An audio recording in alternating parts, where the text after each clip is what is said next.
On nous demande ici d'effectuer le développement asymptotique en plus infini de la différence de deux termes. On va commencer par effectuer les développements asymptotiques de chacun des deux termes intervenant dans cette différence. Nous avons ici une expression composée. On va donc commencer par faire le développement asymptotique de ce qu'il y a à l'intérieur. Mais ce qui est à l'intérieur étant un unique terme bleu qui tend vers 0, on peut lui appliquer directement le dl en 0 de exponentielle. L'autre terme étant également une expression composée, on va commencer par faire le développement asymptotique de ce qu'il y a à l'intérieur. Mais ce qu'il y a à l'intérieur étant encore une expression composée, on va commencer par faire le développement asymptotique de ce qu'il y a encore à l'intérieur. Or, 1 plus n étant une combinaison linéaire de termes bleus, son développement asymptotique est lui-même, en faisant bien attention toutefois à bien ranger les termes dans l'ordre en l'infini.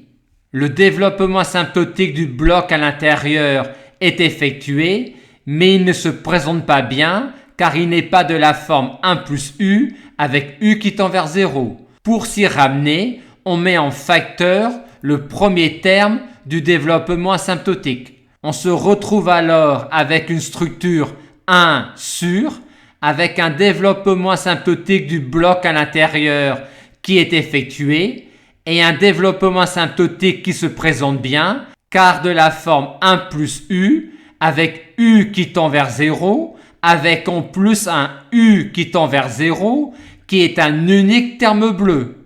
On va donc pouvoir poursuivre le calcul en appliquant brutalement le dl en 0 de 1 sur 1 plus u, ce qui nous donne finalement cela. Le développement asymptotique du bloc à l'intérieur est effectué et il se présente bien car il est de la forme u avec u qui tend vers 0. Et comment est ce u qui tend vers 0 ? C'est un développement asymptotique avec une poubelle petit o de 1 sur n3.